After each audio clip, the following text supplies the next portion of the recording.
Hello', welcome to my new blog. আজি সন্ধিয়া অকণমান বতৰটো ঠাণ্ডা হোৱাৰ পিছতে ওলাই গ'লোঁ নিতাইলৈ বুলি। থ্ৰেডিং কৰিব লগা আছিলে আচলতে মোৰ। এয়া 10:30 বাজি যোৱাৰ পিছত ঘৰৰ পৰা ওলাইছোঁ। বিশেষ কাম এটা আছে, মানে আমি এফালে ফুৰিবলৈ যাওঁ বুলিয়ে ক'ব লাগিব। এটা নিমন্ত্ৰণ আছে, তালৈকে ওলাইছোঁ। আৰু ঘৰতে মিস্ত্ৰীয়ে কাম লাগি আছে। দাদাহঁতক এনেকৈ থৈ আমি গৈছোঁ, নগ'লেও নহয়। আজি দেওবাৰ আছিলে আৰু নিধিক এয়া দেখিছে ইনাৰ আৰু হাফ পেণ্ট এনেকৈ পিন্ধাই লৈছোঁ। মানে গাড়ীতে যাম যিহেতু, সেইকাৰণে আৰু ইয়াৰ পৰাই ভাল কাপোৰ পিন্ধাই নিয়া নাই। য'ত যাব লগা আছে তাৰ ওচৰ পাওঁতে আমি এনেকৈ কাপোৰ কানি পিন্ধাই ল'ম। আৰু মানুহজনেও এনেকৈ গেঞ্জি পিন্ধি আহিছে, মানে ইমানেই বেছি গৰম। অলপ সময়ৰ পিছত বাৰু ভাল লাগিলে এচিটো মানে অন কৰাৰ পিছত আৰু তথাপিতো নিধিয়ে অকণমান আৰাম পাওক বুলি এনেকৈ তাইক লৈ গৈ আছোঁ। আৰু ৰাস্তাতে অকণমান নামিব লগা হ'ল, যিহেতু আমি এটা সকাম খাবলৈ যাবলৈ ওলাইছোঁ। তাতে অকণমান পনীৰ দিম বুলি সিদ্ধান্ত ল'লোঁ। এয়া 4 কেজিমান পনীৰৰ অৰ্ডাৰ দিয়া আছিলে। আমি হোটেলৰ পৰা লৈ ল'লে ক'ত নথ'ম তেনেকুৱা লাগিছে। তলতো বাৰু দাদাই গাড়ীখন ভালকৈ চফাই কৰি লৈছিলে, কিন্তু তথাপিতো এয়া মোনা এটা কিনিলে আৰু তামোল পানো কিনিছে, যিহেতু সকামত এনেকৈ সেৱা চেৱাও কৰিব লাগিব। তাৰপিছতে মোনা চোনা এনেকৈ ভৰাই যাবলৈ লৈছোঁ। আৰু এয়া নিতাই পুখুৰীতে আমি গোটেইখিনি কাম কৰি লৈছোঁ।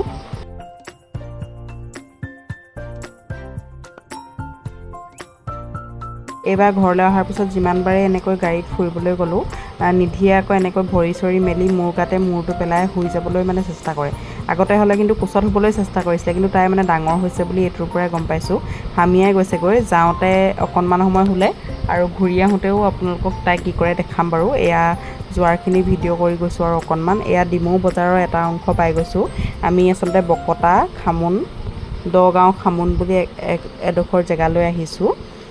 এইখিনি ইমান গৰম, তথাপিও ব্যৱসায়ীসকলে বা শাক পাচলি বেপাৰীসকলে নিজৰ বস্তুবিলাক লৈ এনেকৈ থিয় হৈ আছে। দেখিয়ে গৰম উঠি গৈছে। এখন প্লাষ্টিকৰ টিউপালৰ তলত কাপোৰ কানি শাক পাচলি লৈ বহি থকা ধেমালি কথা জানো। তথাপিও এয়া বৰ ধুনীয়া পৰিৱেশ এটা দেখিলোঁ। আমাৰ ফালে মানে চাহ বাগানৰ সংখ্যাটো অকণমান বেছি। আপোনালোকে মন কৰিছে নাই জানো, মোৰ ভিডিঅ'বিলাকত য'লৈকে নাযাওঁ, মানে শিৱসাগৰ হওক, মৰাণ হওক, মানে ডিব্ৰুগড় হওক, শিৱসাগৰ হওক, মানে বাগানৰ সংখ্যাটো অকণমান বেছি। এয়া তাৰো পৰিৱেশটো কৰি থৈছোঁ। এইখিনি মানে কেলৈ ভিডিঅ' কৰিছোঁ, এই ক'ভিডৰ যে ভেকচিনৰ টাইম আছিলে, সেইখিনি টাইমত মানে মই এইফালে আহি আঠাবাৰী বুলি কয়, আঠাবাৰী ঠাইডোখৰ আমি এতিয়া পাৰ হৈ যাব লাগিব। এইখিনি ঠাইতে আহি মই ক'ভিডৰ প্ৰথমটো ভেকচিন লৈছিলোঁ। মানে প্ৰথম কেইদিনত যে স্লট বুক কৰিব লাগে, সেইখিনি কথাকে পাতি আহি আছোঁ আৰু মানুহজনৰ লগত।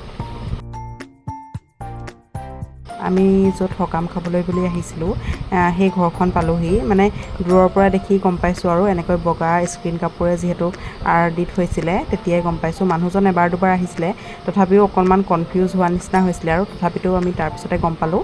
এয়া আমি সোমাই গৈ আছোঁ।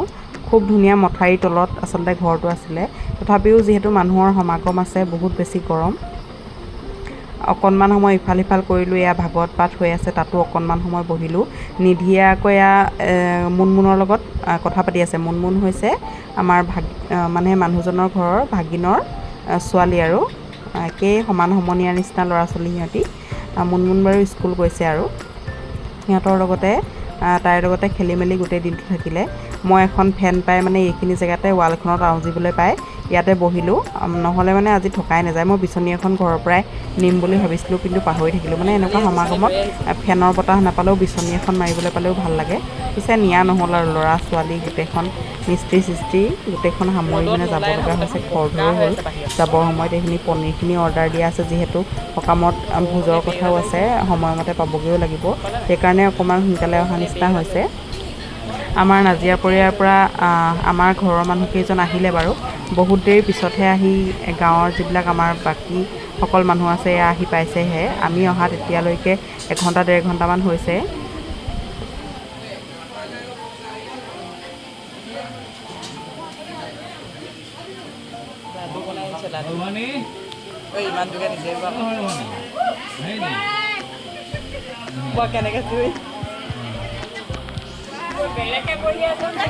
নিধিক মানে সকলোৱে বহুত দিনৰ পিছত দেখিছে যে ইয়াক খুৰীয়েকহঁতে অকণমান মৰম কৰি ফেনৰ তলত বহিবলৈ বুলি পঠাইছোঁ। মানে সেইটো সময়ত কাৰেণ্ট নাছিলে, ইনভাৰ্টাৰত সকলোবোৰ চলি আছিলে যে ফেন, অকণমান পাৱাৰটো কমি আছিলে। সেইকাৰণে এখন ফেনৰ মানে বতাহ আমাৰ 3জনলৈ পৰি আছে আৰু বাকীসকল বহিব নোৱাৰিব। আৰু এইখিনিত জেগাও নাই, আমি যিহেতু বাৰাণ্ডাখনতে পঢ়ি আছোঁ ঘৰটোৰ। তাৰপিছতে চাহ খালোঁ ভকতৰ লগতে এইখিনি চাহ খোৱা নিচিনা হৈছে এতিয়া নাযাবি দেই এইবিলাক খেতি চেতি শেষ কৰি ল'ব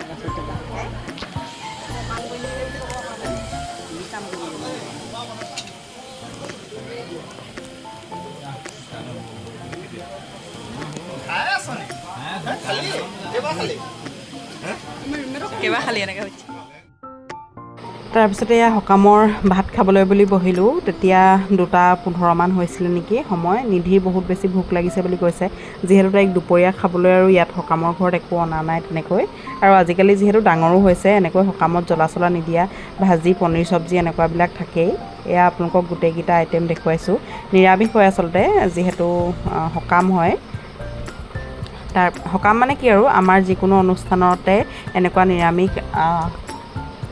নিৰামিষেৰে মানে গোটেই সিদ্ধ ভাগ দিয়া হয় তাৰপিছতে আমি যাবলৈ ওলাইছোঁ আৰু এইজনী হৈছে ভাগিনজনী অথনি যে নিধিয়ে খেলি আছিলে ছোৱালীজনীৰ লগত আৰু এয়া হৈছে আমাৰ গাঁৱৰ মানুহবোৰো যাবলৈ আহিছে চব মানে ভাগে ভাগে আহিছোঁ যদিও গাড়ীয়ে গাড়ীয়ে চব আকৌ এনেকৈ যাবলৈ আহিছোঁ একেটা সময়তে ওলাই আহিছোঁ তাৰপিছতে গোটেইখিনি লগ খাওঁতে বহুত দিনৰ পিছত যিহেতু লগ পাইছোঁ গোটেইকেইজনীয়ে মিলি ফটো একপি দুকপিও মাৰিলোঁ ফটোনো আৰু বেলেগকৈ পোষ্ট কৰিবলৈ মন নাই থাম্বনেইল কৰিয়ে দিছোঁ আৰু ফটো আপোনালোকে যদিহে ডাঙৰকৈ ভিডিঅ'টো কেতিয়াবা ওলাই থকা দেখে ইউটিউব খুলিলে তেতিয়া গম পাব আৰু আমি এনেকৈ ফটো মাৰিলোঁ বুলি বাকিনো কি চাব আৰু এনেকৈ আমি যেনেকৈ আছোঁ তেনেকৈ ফটো মাৰিছোঁ আৰু বহুত বেছি গৰম হৈছে গোটেই কোলা মোলা হৈ গৈছোঁ মানুহকেইজনী সেইটোকে কৈ আছোঁ আমি যেনেকৈ মাৰিলোঁ আজি কোলা আহিবই য'ত ত'ত মাৰি দিয়ক আৰু মনত থাকিব সময়খিনি সেইবুলি আৰু এইটো পানী বটল আনিলোঁ সেইটো খুৰীয়ে কিবা দিবলৈ আহিছে সেই খুৰীয়ে কিবা দিবলৈ আহিছে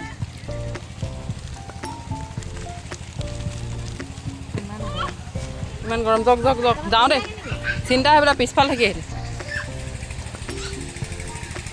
এয়া এতিয়া সকাম খালোঁ আগৰখিনি ব্লগ কেনেকৈ বনাব জানিলোঁ কি বনাব পাৰিলোঁ এইটো নাজানো আৰু এতিয়া ঘৰৰ মানুহখিনি পালোঁ তাৰপিছতে ৰ'দ দিছে যদিও যিহেতু সকামৰ ঘৰৰ পৰা যাব লাগিব গাড়ীত বহিলে ভাল লাগিব বুলিয়ে গুচি আহিছোঁ বাই বাই এহেঁতৰ মাকজনী আহি আছে খোজকাঢ়ি খোজকাঢ়ি এবাৰ আহি পিনি নিধিয়ে যাবৰ সময়তো আহি পিনি তাই যে দোষকেইজনী লগ পালে দোষ নহয় আচলতে সিহঁতৰ মাকে আমাৰ নিধি ভাগৰ বায়েক তেতিয়াহ'লে নিধি সিহঁতৰ মাহীয়েক আৰু ইহঁত দুজনীৰ ভাগৰ তথাপিও আৰু লগত থকা ছোৱালী যেতিয়া খেলিবলৈ মেলিবলৈ লগ পাইছে নাম কঢ়ি কঢ়িয়ে এনেকৈ মাতে আৰু সম্পৰ্কবোৰ পিছলৈ বাৰু চিনি পাব লাগিব নিধি ইহঁতৰ মাহীয়েক হৈছে আৰু সম্পৰ্কত আৰু চাইজকেইটা দেখিলে আপোনালোকে কেনেকুৱা মাহীয়েক তাৰপিছতে আমি আহি পালোঁ খৰাহাট ট্ৰেইন ষ্টেচন ইয়াতে মৰাণৰ আগে আগে যোনটো ষ্টেচন পায় সেইটো হৈছে খৰাহাট ষ্টেচন দুটা ষ্টেচন আমি দেখি যাওঁ আৰু এনেকৈ ইয়ালৈ আহি থাকোঁতেই এইটো খৰাহাট ষ্টেচনটো দেখি এটা ভিডিঅ'তে ৰাখি থ'লোঁ আৰু নিধি যাওঁতেও এনেকৈ শুই গৈছে দেখিছে ইমানেই বেছি ৰ'দ পৰিছে আপোনালোকে অনুমানটো কৰিব পাৰিছেই মানে মই গামোচাখনে এনেকৈ ঢাকি দি গৈছিলোঁ কিন্তু এতিয়া ভিডিঅ'টো কৰিবৰ কাৰণে আঁতৰাই দিছোঁ আৰু অকণমান সময়ৰ কাৰণে ৰাস্তাত যাওঁতে আইচক্ৰীম খাই যোৱাৰ প্লেন এটা আছিলে পিছে নিধি যে শুয়ে গ'ল যি উঠিলে ঘৰলৈকে শুয়ে গ'ল এয়া মানুহজনে মিস্ত্ৰীও কাম লাগি আছে আৰু ঘৰলৈ মিঠাই লোৱা নহ'ল ডিমুত ৰখা নহ'ল আৰু মিঠাই ল'লে চাহ খাবলৈ বুলি তাৰপিছতে আকৌ যিহেতু মিস্ত্ৰীয়ে কাম লাগি আছে ইমান গৰম এনেকৈ এটা ঠাণ্ডা লোৱা হৈছে আৰু ঘৰত গৈ ব্লগ বনোৱাৰ ইচ্ছাও নাই সাহসো নাই যিহে গৰম পৰিছে সেইকাৰণে ইয়াৰ পৰাই ব্লগটো শেষ কৰিছোঁ বাই